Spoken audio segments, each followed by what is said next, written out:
And here is Steve in Ipswich, Massachusetts. Great to have you. I'm glad you called, sir. Thanks so much, Rush. Happy holidays. Merry Christmas. Same to you, sir.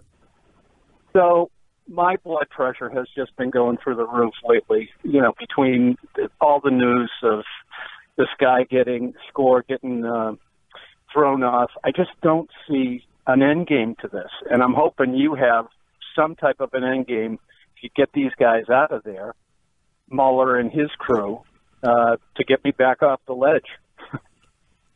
Now, that's an interesting point. I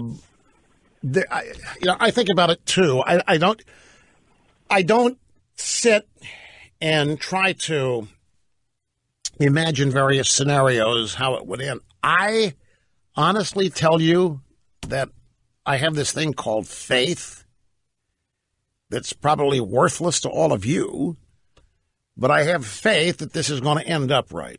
But I don't know how, I don't know what's going to happen before it does. And I'm not deluding myself. I'm not confusing wishful thinking and turning it into what I think is reality. But let's deal with this as the program unfolds. I've got to take a break now, but I'm glad you mentioned that. Appreciate it. We'll continue here in a moment, folks. Yes! Yes! Okay! All right. No. Software update. I'm exulting over a software update. Nothing. I didn't even know the microphone was on, folks, when I did that. Anyway. It's kind of embarrassing. I didn't know the. Yes, I've been waiting for 2 days, and it finally happened, and is having to coincide with the hour beginning. Greetings, welcome back. Great to have you, Rush Limbaugh, the EIB Network, and the Limbaugh Institute for Advanced Conservative Studies. The phone number, if you want to join us, 800-282-2882. The email address, lrushbo@eibnet.us. I'm talking to Andy McCarthy after the program today, interviewing for the upcoming issue of the Limbaugh letter. And I'm going to ask him, I don't mean to sound like I don't think about this. Our last caller says, what's the end game, Rush? I mean, you're telling us how illegitimate the investigation is, and it is, but that's not stopping them. They know it's illegitimate. They know they started an investigation over nothing as a means to create crimes elsewhere. Look, the bottom line, they know, folks, they know they don't have Donald Trump committing any crimes about the election and colluding with Russia. Hillary did all of that. They've known from the get-go that Trump didn't commit any crimes. This is all manufactured. From leaks in the deep state, this is a manufactured thing starting from the Obama administration. This comes from John Brennan, the CIA, and James Clapper, the Director of National Service, and Obama acolytes scattered throughout the deep state. This whole premise that Trump's election is illegitimate springs from the political community organizing strategy and techniques of the Obama administration. They knew that there was no crime that Trump committed. They knew that they needed to start an investigation where they could have crimes committed there, which they're now telling us they've succeeded at. They've got Flynn lying to investigators. Now they're going after Trump for obstructing justice by trying to firing Comey. So how does it end? When they know they're doing something bogus and illegitimate, but they've got an objective. In their world, it's totally legitimate because Trump's an outsider, doesn't deserve to be there. Trump has no business being there. This is the world we're talking about. He's unequipped. He's unqualified. He's an idiot. All of these things. Plus, he's a barbarian. We don't want people like this in our club, and we're not going to put up with it. And we don't care about the Constitution. We're going to do whatever we have to get rid of him. How do we stop that? I'm going to ask McCarthy, because McCarthy, there's no bigger rule of law guy than Andy McCarthy. There's no bigger proponent of the rule of law being the recipe. But when you have people that are behaving by design outside the rule of law, they won't admit they're doing that, by the way.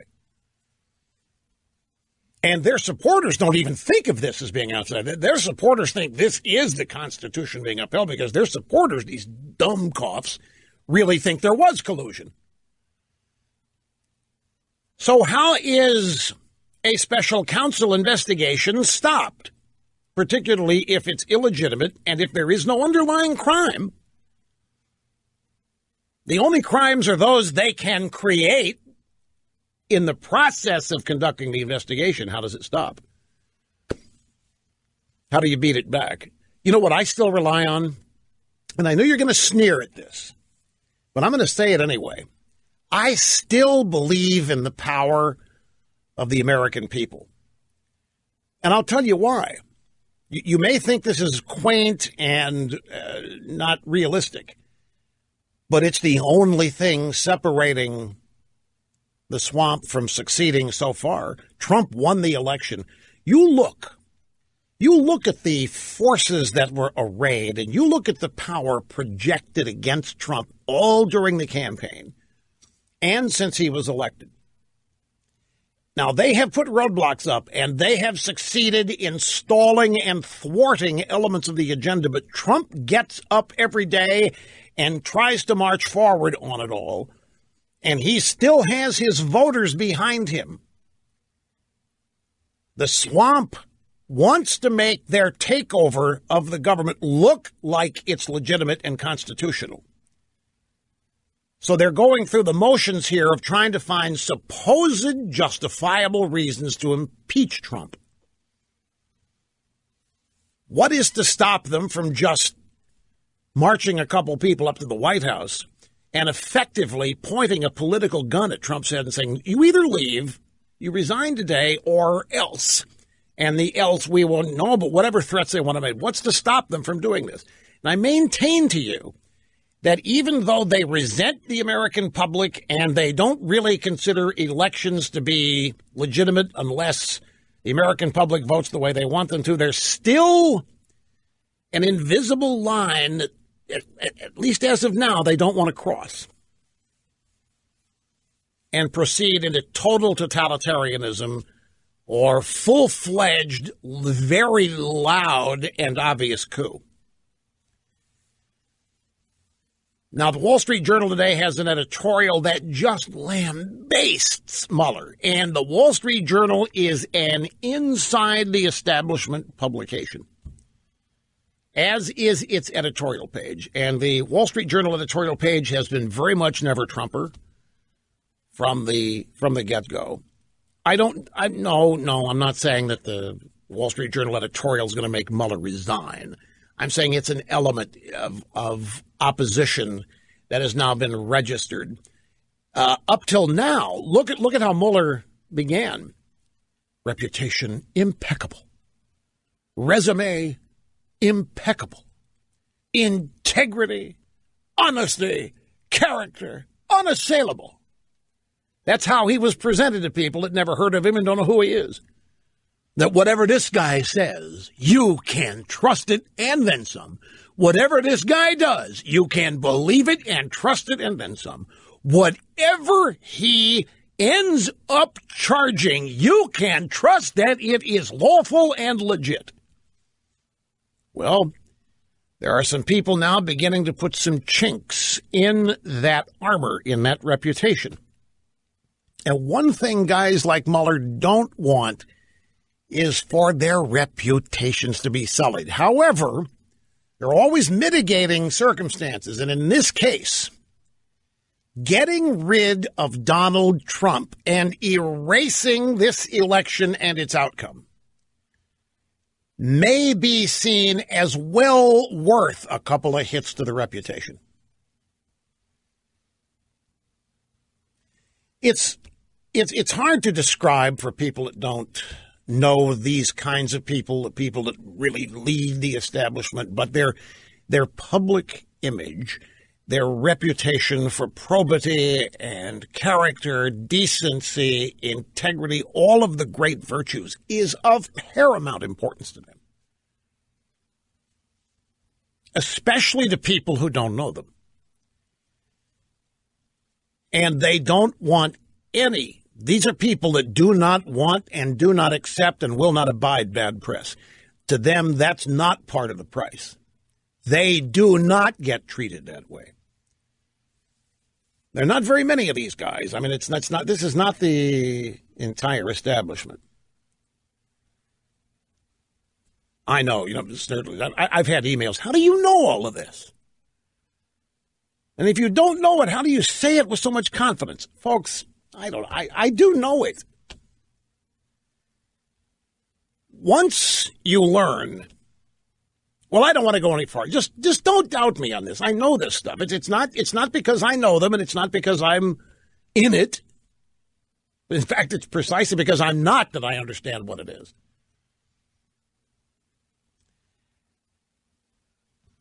But I do know that much of what's happened is it's unbelievable to them. They cannot believe that this guy won. They can't believe that they were not able to stop him. They can't believe he's still there. They can't believe they haven't taken him out yet. They can't believe he's still smiling. They can't believe that they haven't gotten rid of Tillerson yet. They can't believe any of this. They can't believe he's not in jail. They have been, in terms of their ultimate objectives, they have not succeeded yet. But they don't care about that. They're playing the long game here. I think they can be beaten back. I think they can be exposed. I think there's quite a lot the American people can learn that would really present these people in a bad light. And they already are. Why do you think Trump won? Trump won because people are already fed up with the world of politicians and the way that world operates. That's why Trump won, not taking anything away from him personally, his charisma, his campaign, his issues. The fact that Trump won tells me that these people can be defeated. And if they've been defeated once, which they were in the election, it can happen again. I'm a natural optimist in most things. In certain things, I'm a dyed-in-the-wool pessimist, but I don't tell you what those are. But on balance, I'm an optimist on things like this. And we will see. I'll see what Andy says. I'm mentioning this now so that Andy can start thinking about it. This kind of question, when you get it, what's the end game? How do we get there? You do need to think about that. Because right now what we're doing is reacting to each and every day's revelations, events, occurrences, supposed factual events. Like we're reacting to the plea deal of Flynn. Now we're reacting. Have you heard what Manafort did? Manafort supposedly violated a plea deal. He's supposedly ordered by the judge not to make any public statements about the case. So he arranged for an op-ed to be ghost-written, making his case, but not under his name. And the prosecutors found out about it. And now they're ready to put an ankle bracelet on him and keep him in his basement with nothing but bread and water for food twice a day. They're livid. And Manafort has been charged with things that happened in 2016, have literally nothing to do with the so-called crime they're investigating, collusion with the Russians to steal an election. So clearly they want Manafort. They want to put so much pressure on Manafort that he will, if he lied and told them that Trump did this and that, they'll accept it. Matthew in Plainview, Long Island. Great to have you on the program. How you doing? Hi, Rush. How you doing? Just fine, sir. I just wanted to ask you one simple question. Do you think Robert Mueller is now the most powerful man in America? I think he thinks so. Well, from my point of view, he's got an investigation where he's allowed to prosecute, pick and choose who he prosecutes. He has the ability to investigate anyone he sees fit, and it's an unconstitutional. There's no parameters or restrictions. Well, no, I get your circumstance. Traditionally, it's the president who is considered the most powerful man in the free world, and maybe the whole world. But Now you're talking about a guy who thinks And everybody else, a lot of other people think that he holds Trump's presidency in the palm of his hand, which may mean this guy's got more power than Trump. However, Trump can fire this guy. Trump can pardon Flynn, and he can fire this guy, and he can fire anybody he wants. He can do it. Now, there would be political consequences, maybe, but he can still do it. So when it comes down to real raw power, Trump still has it. But if he's made the decision not to fire Mueller for whatever reason, and Mueller may think he holds Trump's presidency in the orifice of his choice. Hello, testing 1, 2. Did our caller drop off? Hello? Yes, you're there. What's your reaction to what I just said? That's why you're here. I agree with you, but his one objective, which is set by the Democrats, the deep state, the swamp, is to, at a bare minimum, get Trump impeached, or if the real objective, they want to see him carried out in cuffs. Oh, I think if they could do that, if they could send him to jail, put him in a dock, yeah, none of that would surprise me. Now back to the phones. Beaverton, Oregon. Steve, glad you waited. Welcome to our program, sir. Hi. How you doing, Rush? Fine and dandy, sir. Thank you. First-time caller, many-time dialer, and this is the best Christmas gift ever. Thank you so much. Thank you. I appreciate that. This isn't the reason I called, but I'm from Oregon, and we have a very high state tax, and I'm not exactly happy about that either. And if you want to talk about that after my question, we can do that. But the main question I have for you is, you keep talking, during your monologue, you were talking about lying to the FBI. And I'm not a lawyer, and I don't play one on the radio, but I don't understand how lying to the FBI is a crime. People lie all the time. Well, because it's been entered in the statute as a crime. It's an actual United States Code violation to lie to federal prosecutors, federal investigators. That would be the FBI. But are they under oath at the time? Doesn't matter. But, it really doesn't matter. Talk to Mark. Here's the thing. If you want the crazy, Flynn did not have to talk to. You don't have to talk to them. You don't. No. You don't at all. And the other thing is, there was a Supreme Court ruling that stated that the police can lie to you. Right. That's true. So I see it on TV all the time. It's got to go both ways. No. So now, you may think that justice is balanced toward the accused. It isn't. It's made to look like it is, but when the feds are involved, there's no way you can balance. You don't have the money they have. You don't have the people that they have. Yeah. So a lot of people just give up and they just acquiesce and do what they want to do. Michael Flynn's friends said that at the top of the list of reasons why he did this, he can't afford. He would go broke continuing the fight. It's tearing his family apart. And then when they zeroed in on his son, and wanted to nail his son for the same crime, Flynn's, okay, that's it. I'm not letting my son take a hit for this stuff. Cop the plea. It's one of the pressure points and tactics that they use. It's in their arsenal, and they use it as often as necessary. And they can always outlast you because they've got more money than even Prince Mohammed bin Salman of Saudi Arabia. They've got more money than Gates. They got more money than Buffett. They got more money than Jeff Bezos combined. If they want to really spend you into oblivion, they can do it. So another question is, how do they know that you're lying? If you believe that what you're saying is the truth. Because if you tell them on Tuesday that you didn't know X, and then 6 months later, you say, yeah, I knew that, you've lied to them. Well, yeah, but Hillary Clinton's memory all of a sudden in and out like that. Hillary didn't intend, you see. That's what they told us. Well, I didn't intend to lie to the FBI either. And neither did Flynn, but he still did. Screw him. So how does it... Because the purpose of this is to exonerate Hillary, to save the Obama legacy, and to nail Trump and get rid of anybody who wants to try to help Trump. No exaggeration, not making it up, not trying to be funny. That's what's going on here. We're outside the Constitution. We've got a bogus investigation driving all this.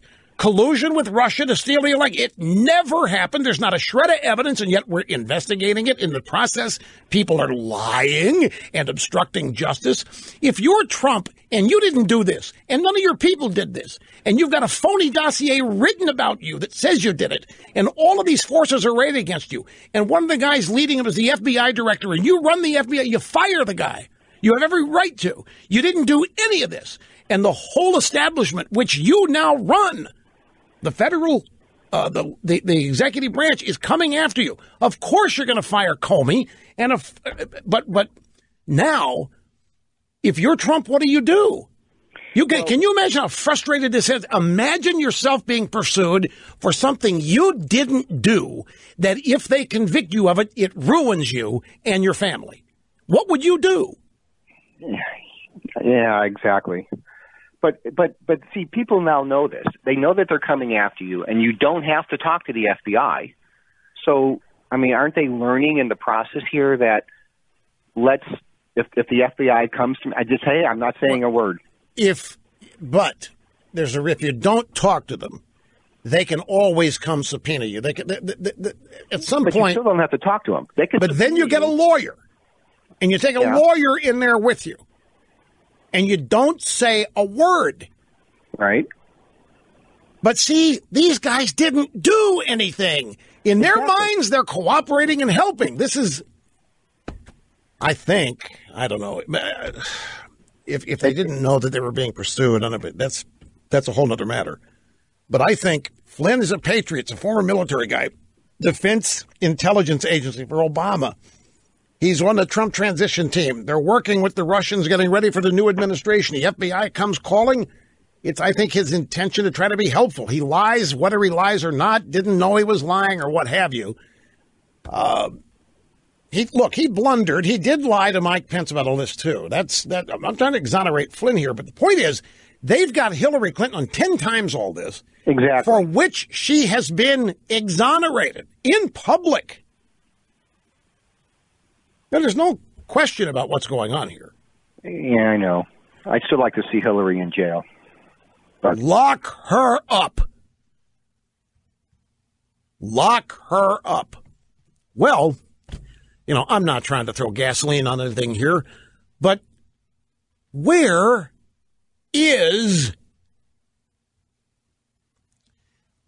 are the people who would normally be standing up and helping Trump fight all this?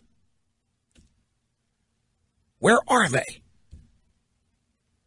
Devin Nunes is about to blow a gasket over the FBI, Congressional, the Senate, or the House Intelligence Committee has regularly asked for this stroke guy to show up and testify about what the hell he did and what his text messages were to his mistress about how they both hated Trump.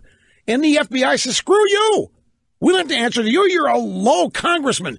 Who do you think you are? We're not talking to you. We're not sitting up. And they didn't. He's about ready to blow his gasket. The swamp is not cooperating. They're simply telling these chump change congressmen to go suck it. They're way, way outside. If Nixon had been doing any of this, it'd be a whole different story. It's uncharted territory because normally these procedures are followed and met because the Constitution is the rule of law. It's the glue that holds things together. When you've got the FBI playing a one-way game here and the Congressional Committee, which has oversight over the executive branch and has to look at these irregularities and subpoenas or asks for testimony from FBI agents, and the FBI says, screw you, we're not showing up. We're not telling you anything. Then what do you do? All it takes is a couple people who decide the Constitution doesn't matter. Well, the stated reason that Mueller is going after Deutsche Bank, Trump's Deutsche Bank records, get this. I mean, this is on the surface. What the hell does this have to do with Russian collusion? Well, somebody put a rumor out some time ago that Trump's financial dealings with Deutsche Bank had connections to Russia. And those connections to Russia via Deutsche Bank might show that Trump colluded with Putin to steal the election from Hillary. And so Mueller is going to go subpoena and did subpoena, and the Deutsche Bank people are cooperating because they're scared to death, too. They don't need this. And the Deutsche Bank is one of the prime lenders for the Trump organization when they need money for real estate development. And so there's a rumor that there's financial dealings there, Deutsche Bank, Trump, and Russia. I mean, this whole... sure they can try to stop it. But the point is that Mueller is going there. And this is Trump family finances that precede any Trump intention to seek the presidency. It's just another bit of evidence that this is an impeachment investigation. It's not a collusion investigation. It is not a counterintelligence investigation, and it's not even a criminal investigation. This is an investigation where they hope to produce not enough evidence to they hope to persuade the American people, because impeachment is a political event. And what they're aiming for, folks, I'll tell you what the game plan here, they are counting on the Democrats winning the House in 2018. So this is going to go on all through next year. This is going to be one of the many things the media and the left are going to use to try to impact campaigns next year so that Democrats retake the House. And then when Democrats retake the House, you watch how fast Mueller puts his investigation to bed and turns it over to the Democrats, who will then be running the House, theoretically, to begin preparation of articles of impeachment. That's what all this is predicated on. Democrats control it. If the Republicans control the House, and all this is kind of moot. Okay, look, I just hit on the answer. The caller said, what's the end game? How do we stop this? He was asking, how do we stop the Mueller investigation? You're not going to stop it. But the Mueller investigation requires, it is predicated on the Democrats winning control of the House and then running the articles of impeachment. That's what this really does. If you want to stop Mueller, don't let the Democrats win the House.